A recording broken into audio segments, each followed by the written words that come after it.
شریعت مشکل راستوں سے نجات دلانے والے نسخے کیمیا کا نام ہے.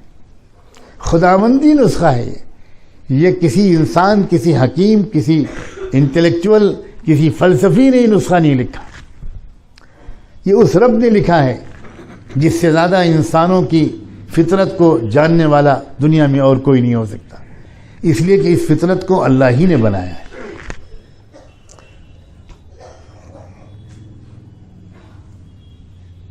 خال خال کچھ واقعات ایسے سننے اور دیکھنے کو ملتے ہیں، طبیعت خوش ہو جاتی ہے، رشک آتا ہے. کافی عرصہ پہلے کی بات ہے، لکھنؤ میں ایک فیملی تھی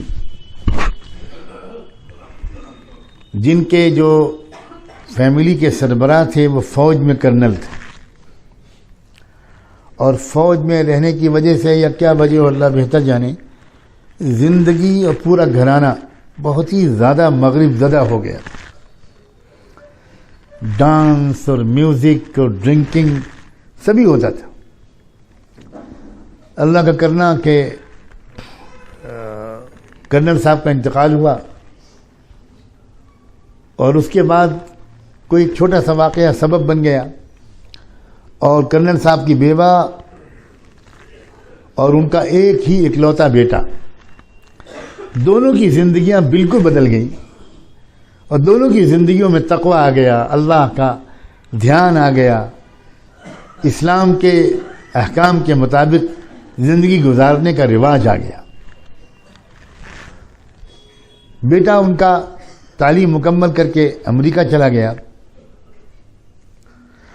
اماں تو کہ بہت ہی دیندار ہو چکی تھی، تو ان کو یہ اس بات کی فکر تھی کہ میرے بیٹے کے لیے اللہ پاک کوئی بہت تقوی والی پاک دامن بیٹی دے دے. بہت دعا کرتی تھیں، خود بھی دوسروں سے بھی کراتی تھیں.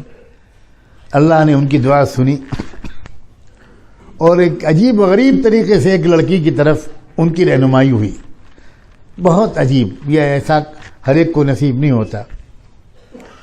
بہرحال ایک واقعی سچ مچ دیندار تقوی والی پاک دامن شریف لڑکی ان کی بہو بن گئی. 10-15 دن کے بعد جب سب مہمان رخصت ہو گئے، گھر بالکل نارمل ہو گیا،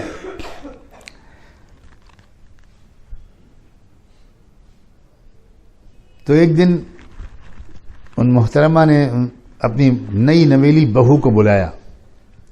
اشراق کی نماز پڑھ کے بیٹھی تھی، وہ جو نماز پر تلاوت کر رہی تھی، تلاوت مکمل کر کے اپنی بہو کو بلایا. بہو بھاگتی ہوئی شریف بہو اپنی بہت بزرگ ساس کے پاس آئی. جی امی. ماں نے بہو کو بٹھایا اپنے پاس اور چابیاں نکال کے دی کہ بیٹی اب اس گھر کی مالکہ تم ہو. سیف، وارڈروب سب کی چابیاں یہ ہیں، یہ کچن کی ساتھ چابیاں ہیں. اب اس گھر کو بیٹی تم چلاؤ گی اپنی مرضی سے. میں تو اب بالکل بوڑھی ہو گئی ہوں، اور ایسی بیماری بھی مجھے لگ گئی ہے کہ پتہ نہیں کب بلاوا آ جائے. بیٹی تمہاری مدد میں کرتی رہوں گی، لیکن اب تم سے میری ایک ریکویسٹ ہے کہ اب اس گھر کو سنبھال لو، کچن کو سنبھال لو، اور مجھے زیادہ سے زیادہ اپنے رب کی یاد اور دعا اور مناجات کے لیے فرصت دے دو. میں صبح اور شام دونوں وقت دیر تک جانماز پر بیٹھنا چاہتی ہوں. بیٹی تم کو پتہ نہیں کہ ہم لوگ کتنے گنہگار زندگی گزار چکے ہیں، ہمارا اعمال نامہ گناہوں سے کتنا بھر چکا ہے. اب یہ آخری دن ہے، نہ جانے کتنے ہفتے کتنے مہینے باقی ہیں. میں اپنے روٹھے ہوئے رب کو منا لوں. اب گھر کو تم سنبھال اور یہ چابیاں رکھ لو. بہو بہت ادب سے وہ باتیں سنتی رہی.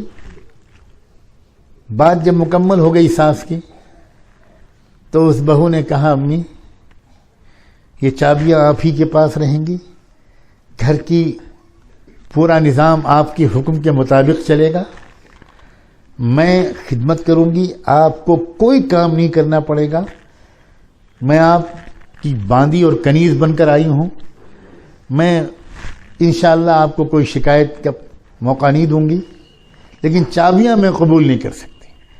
یہ گھر تو آپ ہی چلائیں گی، آپ ہی کے اشاروں پر میں انشاءاللہ خدمت کروں گی۔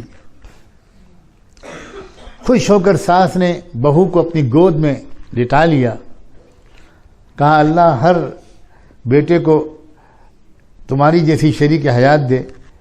بیٹی بات تو تم کو مان لینی چاہیے، میں خدمت تمہاری مدد کرتی رہوں گی، لیکن گھر تم کو چلانا ہے۔ بیٹی نے کہا کہ امی یہ بات تو آپ کی میں مانوں گی، میں سب کچھ کروں گی، لیکن چابیاں نہیں لوں گی، گھر آپ ہی کے حکم کے مطابق چلے گا۔ بہرحال بہت پیار کیا ساس نے اپنی بہو کو، اور بہو نے اپنی ساس سے آخر میں صرف اتنا کہا کہ امی 11-12 سال کی عمر سے میری ماں نے جو تربیت مجھے کی تھی، اس کے بعد سے میں یہ دعا مانگتی تھی کہ اللہ مجھے کوئی تقوی والا شوہر دے دیجیے گا، مجھے کوئی تقوی والی سسرال دے دیجیے گا، چاہے مجھے ایک وقت کا کھانا وہاں ملے اور ایک وقت کا نہ ملے، مگر مجھے تقوی والا گھرانہ دے دیجیے گا۔ امی میں اللہ کا شکر ادا نہیں کر سکتی کہ اللہ نے وہ گھرانہ مجھے دے دیا جس کے بارے میں سوچ بھی نہیں سکتی تھی۔ آپ کے بیٹے بھی تہجد گزار ہیں، اور آپ تو جو ہیں وہ ہیں۔ بس امی آپ سے ایک درخواست ہے کہ جب کبھی بھی آپ اپنے معمولات پورا کرنے کے بعد دعا کے لیے آنچل پھیلائیں تو آپ میری اصلاح اور مغفرت کے لیے بھی دعا کر دیا کریں۔ دوستو بتاؤ، میں آخر میں پوچھتا ہوں، جس گھر میں ساس اور بہو میں ایسی محبت ہو، وہ گھر دنیا میں جنت کا نمونہ نہیں ہوگا؟ اس گھر میں خوشیوں کا ماحول نہیں ہوگا؟ یہ ہے دیندار گھرانہ۔ دیندار گھرانہ ڈانٹ ڈپٹ والا گھرانہ نہیں ہے۔ اس گھرانے کو دیندار نہیں کہا جا سکتا جہاں کوئی باپ گھر میں گھسے تو بچے گھبرا جائیں کہ ابا آ گئے، ابا آ گئے، ڈر جائیں۔ جہاں روز ڈانٹ ڈپٹ ہوتی ہو، نماز پڑھو، فلاں پڑھو، دماغ پر، وہ گھرانہ دیندار اور سمجھدار نہیں ہے۔ وہ گھرانہ سمجھدار اور دیندار ہے جہاں ماں باپ اور اولاد میں، جہاں ساس اور بہو میں، جہاں نند اور بھاوج میں، جہاں داماد اور سسر میں محبتیں ہوں، ایک دوسرے کی رعایت ہو، ناقابل برداشت چیزوں کو برداشت کرنا ہو، جلد بازی نہ ہو، غصہ نہ ہو۔ اور اگر یہ ہم نے اپنا مزاج بنایا تو آپ دیکھیے گا زندگی میں سکون آئے گا، اور انشاءاللہ اس کے اثر سے ایک دو گھرانے کے اندر اور زیادہ شریعت کی روشنی پھیلے گی۔ میں نے بہت دیکھا ہے، نصیحتوں اور تقریروں سے اتنا زیادہ لوگ اثر قبول نہیں کرتے جتنا کہ ہم عمر لوگ ایک دوسرے کے ساتھ جب اٹھتے بیٹھتے ہیں اور ان کی زندگی اپنی زندگی سے بہتر دیکھتے ہیں تو ایک نہ ایک دن ان کے اوپر دل پر چوٹ لگتی ہے۔ دعا ہے کہ اللہ تبارک و تعالی بہت ہی بشاشت قلب کے ساتھ، بہت ہی دل کی خوشی کے ساتھ ہمیں پوری شریعت پر عمل کرنے کی توفیق عطا فرمائے۔